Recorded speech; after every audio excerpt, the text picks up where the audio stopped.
All right, so I've got 2 p.m. Eastern on the nose. So I want to be mindful of your time, especially because you're coming here on a Saturday afternoon or Saturday morning, depending on where you are.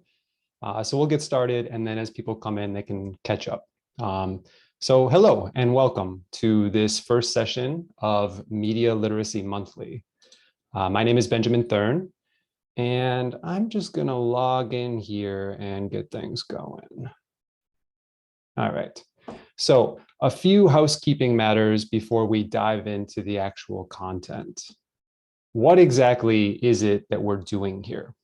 Well, Media Literacy Monthly is a first of its kind monthly webinar for all on-program Flex and Yes students. So unfortunately, if you are not currently on program in the United States studying as part of the Flex and Yes program, you're not able to participate. So let's talk about what these sessions will actually look like. So the first, every month, is going to follow the exact same structure. You're going to have 30 minutes of webinar with me where I will explain a topic related to media literacy. And then you'll have 30 minutes in smaller Zoom rooms where you'll be able to meet other Flex and Yes students from around the country and talk about your experiences online. So one person put in the chat, I can't turn on my microphone, I can't turn on my video. That's correct for this first part. This first part is just going to be me highlighting different topics, and then we'll break out into smaller Zooms where you'll have the chance to turn on your microphone, turn on your camera, and get to know other participants from around the country. Looking ahead, I hope that you'll join us for all 8 sessions. This will run until April 30th, and these are the dates and times for our different sessions coming up. So we'll talk more about these topics in a little bit, but just know that whatever time you join today, it'll be the same time throughout the year, except for those of you who live in places like Arizona that don't observe daylight savings time. So just check with that when the time changes. But for most of us, the time should remain exactly the same throughout the year. And all of this information, the stuff that I'm talking about, can be found on our website, which is tinyurl.com/ML-monthly. You'll be seeing a lot of this website. Basically, if you have questions about a date or a time or a link or an assignment, this is the best place to find that information. It's also, like I said, the best place to grab a Zoom link. Now, for these sessions, these 8 sessions that we have over the course of the year, we'll be using the same link every time we meet. So all you need to do to join this link is go to tinyurl.com/MLMZoom, and you'll be a part of this meeting. So let's meet the staff, the people that you'll be working with, the people who will be working behind the scenes throughout this next year. I'll start by introducing myself. As I mentioned, my name is Benjamin. I live in Minneapolis, Minnesota, and I work with American Councils primarily on media literacy. A lot of my work is actually with students like you, but after their exchange experience. I work with the alumni side of things. So I know how awesome Flex and Yes students are, and it's really cool to be able to work with you while you're actually on program. In my free time, I like to practice yoga. I also like to cook and to paint and to watch movies. So let's meet the rest of our staff. First up, we have our logistics expert, Aziz. Hello everyone, this is Aziz Hrelic. I'm from Sarajevo, Bosnia and Herzegovina, currently living in Brno, the Czech Republic. I work with the secondary school alumni programs team at American Councils, primarily on Yes alumni programming, but also on Flex alumni programming and other programs such as the Media Literacy program. I'm currently enrolled in a master's program here in Brno, studying international territorial studies, and another program back at home in international relations and diplomacy. I'm really passionate about culture, cultural studies, and food, and I'm really looking forward to working with you all. All right. And you can't see it, but Aziz is wearing a very nice Yes t-shirt, so showing some pride there. Next up, we have our other person who's going to be working behind the scenes to make this program happen, and her name is Miriam Oniani. Hi everyone, my name is Maria Moniani. I'm a Flex alumna of 2018-2019. I was hosted by the Hanson family in Othello, Washington, and I currently work at American Councils for International Education as a database assistant. I am a sophomore at Tbilisi State University majoring in international law, and some of my hobbies include playing different instruments such as the ukulele, the piano, watching movies, and hanging out with my friends. And I'm very excited to meet all of you thanks to Media Literacy Monthly. Now we'll go on to our mentors. These are the people that you'll be working with in smaller group sessions. All of them have great experience on the Flex and the Yes side. First up, let's say hello to Karina. Hey everyone, my name is Karina. I'm a Flex alumna from Latvia, and I'll be one of the mentors for this workshop. Currently, I am finishing up my bachelor's degree in international relations here in Ljubljana, Slovenia, and simultaneously I've been working at American Councils for now about 2.5 years as alumni coordinator and now as a database assistant. As for my hobbies, I really do enjoy being outdoors, whether it be hiking, cycling, canoeing, you name it, I love it all. I really look forward to meeting you all and working together in the next few months. See ya. Next up, we have our second Miriam from Georgia. The first one was Miriam O. This one is Miriam T. Hi everyone, I'm Mariam. I'm from Georgia. I'm an international relations specialist. I hold master's degree in diplomacy and international politics. Throughout my academic studies and career, I have specialized in democracy and development and international security. For now, I work at National Democratic Institute, Georgia office, and I support political and elections processes in Georgia. Whenever I'm free, I like to read, mostly books written by Japanese authors, and I also like to watch American sitcoms. And last but not least, we have Taya from North Macedonia. What's up? I am Taya. I'm 22 years old and I come from North Macedonia. I'm a public relations graduate from the Faculty of Law in Skopje, currently enrolled in their master's program in corporate communication, and also currently work at the Fund for Innovations and Technology Development as a PR and communication specialist. What I'm most passionate about is media literacy, so I cannot wait to discuss more with you on this topic, and I feel such pleasure to take part in this opportunity. Taya is also wearing a Yes t-shirt, so showing a little bit of pride there. So that's our great staff. They'll be helping you through this program and giving you lots of interesting topics to discuss. So let's get started, shall we? Let's go to our first topic, which is information. And let's take a look at this information landscape presentation that I have here. So let's pretend that this is you, except it's the year 1421. Now you can't read, you can't write because the printing press hasn't been invented.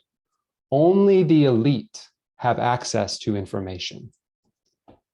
Now let's say that this is you again, but we're going to jump forward. Now it's the year 2001.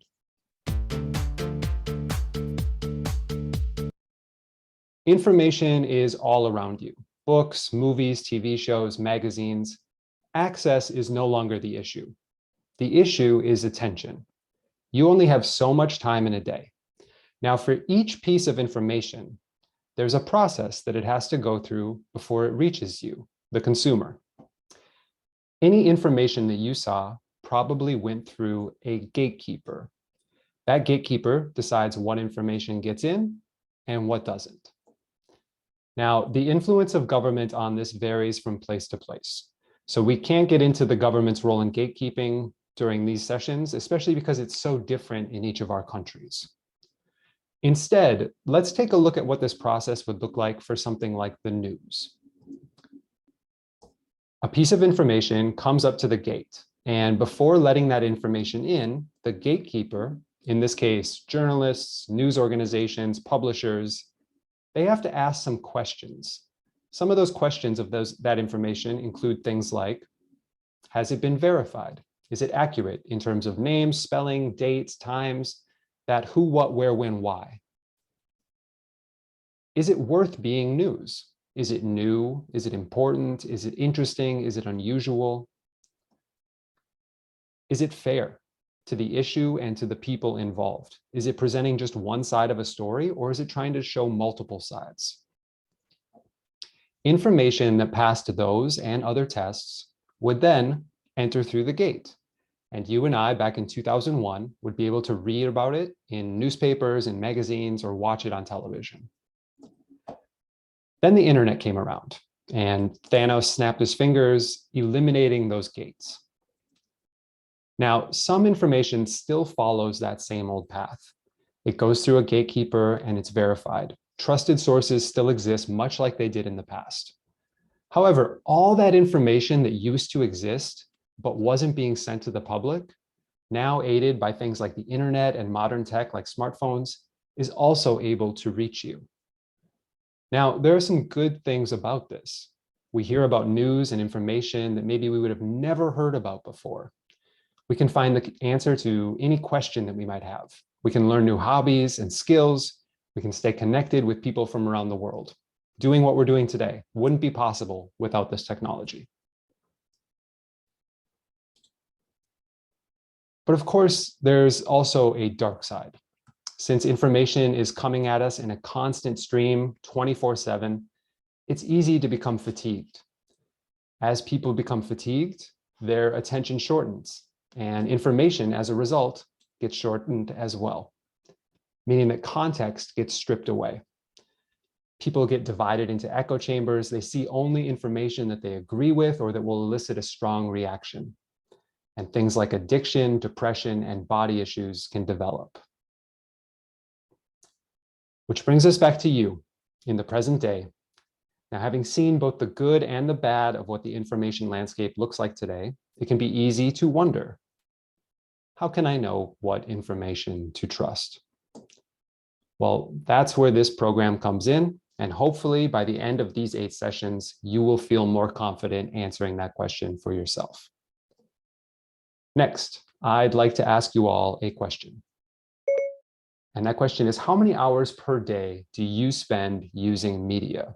So Aziz, can you launch that poll for us?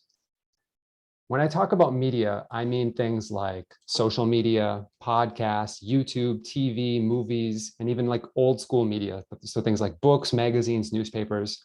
How many hours do you spend? And I'll give you about 30 seconds to answer that question.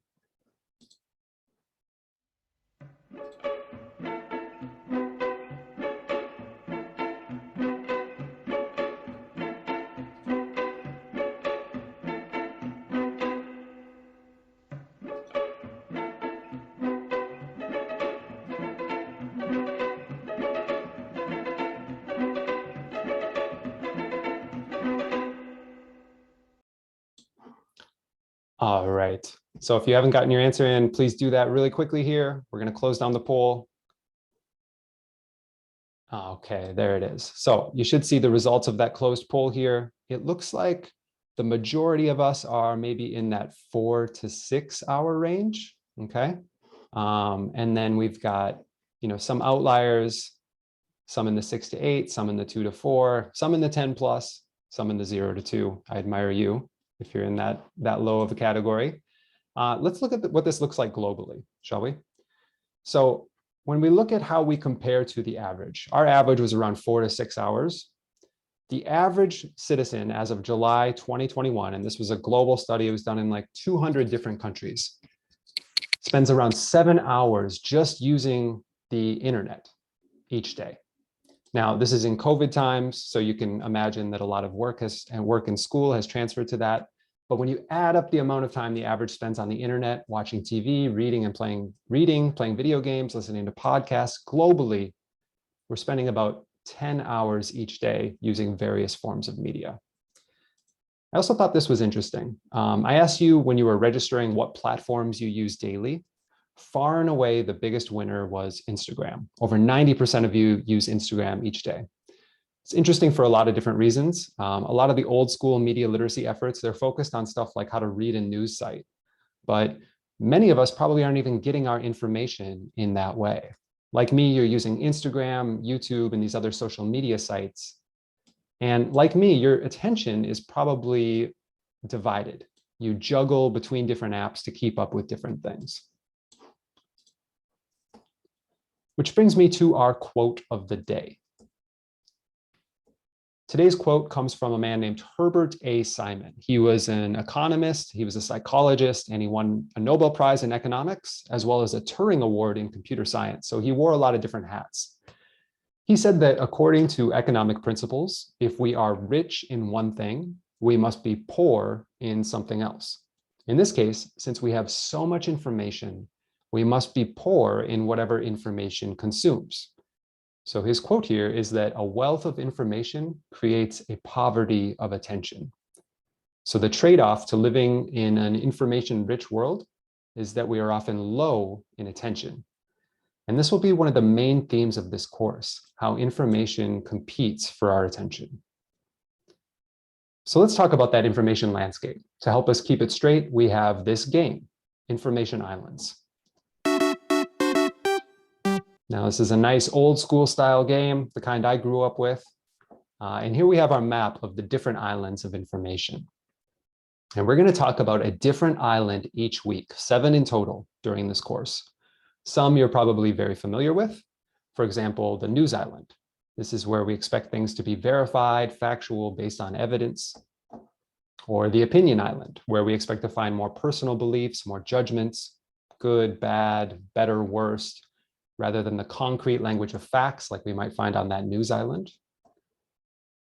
Jumping over to advertisement, here we expect to find people promoting products and services and events, drawing attention towards those things. The reason that you're all here today is because we advertised or we promoted this program. Or it could be something like entertainment, information that's made for amusement and enjoyment. I don't know about all of you, but a large portion of my media diet comes from this island. Each week during this course, we're going to talk about a different island, what things look like on that island, and hopefully how to think critically about what we might find on that island. Now, you might remember I mentioned that one of the things that happens when so much information is competing for our attention is that context gets stripped away. So let's say you're browsing online and you see something like this pop up. I see this headline and I have no idea what information island am I on. Is this entertainment? Is it meant to make me laugh? Is it news? Is it misinformation? I have no idea where I am. I don't have context. So we need some way to help us find context. What could we do? Oh, hey, who is this? Looks like you could use a useful tool. We sure could. So I want to introduce our first useful tool. This is something that you can use online in your daily life to get context. And this tool is called a Wikipedia trick. So let's say you see a name of an organization or a person or just something that you're unfamiliar with. In this case, my friend Clippy is telling me that Sherry Tenpenny says that paper clips don't need to be vaccinated. Now, that sounds correct to me, but I've also never heard of Sherry Tenpenny. I have no context. So the Wikipedia trick says when you come across a person or a group or an organization, whatever it may be, that you're unfamiliar with, what you should do is open a browser, type in their name, followed by Wiki or Wikipedia, and see what comes back. In this case, I get Sherry Tenpenny's Wikipedia page. And if I look at that first paragraph, I see that she has a reputation for spreading COVID-19 misinformation, as well as anti-vaccine misinformation. So this puts us firmly on the misinformation island. Now, this Wikipedia trick won't work for everything. There are lots of people and organizations that are not on Wikipedia. And Wikipedia is not a substitute for actual research, which is probably why your teachers, they're always warning you about using Wikipedia for school papers. Instead, think of Wikipedia as a starting point. It's often the best place to go on the internet to quickly get a little bit of context, aka determining which island we're on, about a lot of different subjects. So let's try another example. Let's say you get a message from your friend that looks like this. Now, your friend says they just read this great book by Clarissa Ward that you should check out. Now, I've never heard of Clarissa Ward, so I need some more context. Using that Wikipedia trick that I just described, see if you can figure out which island Clarissa Ward lives on. So we're going to try this for yourself. I want you to open a browser, type in her name followed by wiki, and then vote in our poll based on what you find. I'll give you about 2 minutes to try this. So Aziz, can you launch that poll for us? All right.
I'll give you about 5 seconds if you haven't yet answered in your poll. Go ahead, throw your answer into the poll.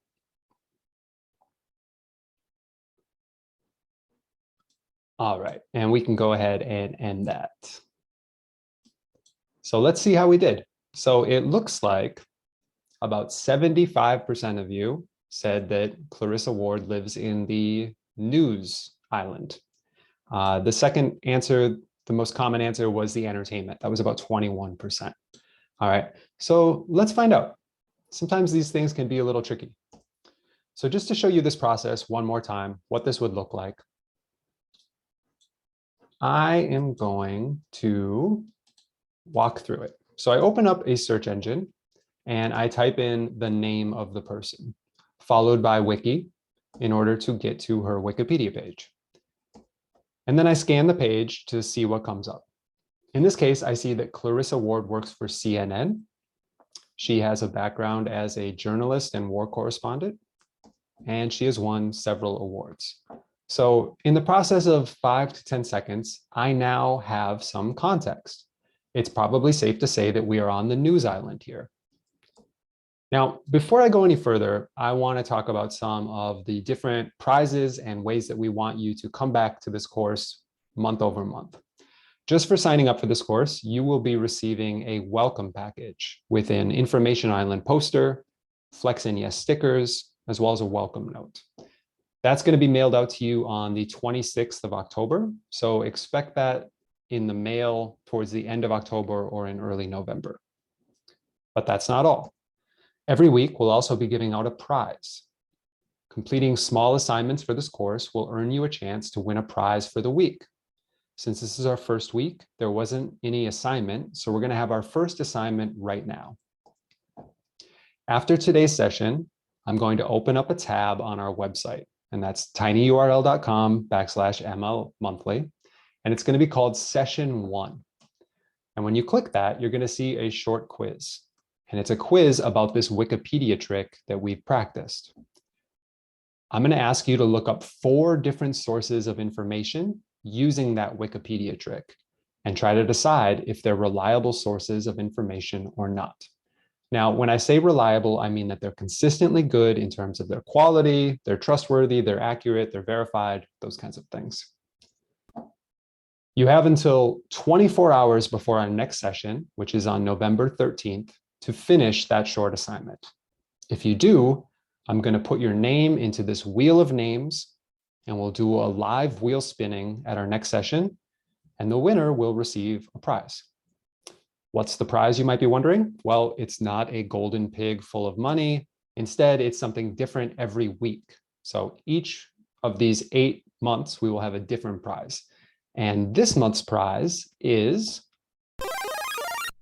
a package of 20 different snacks from all around the world.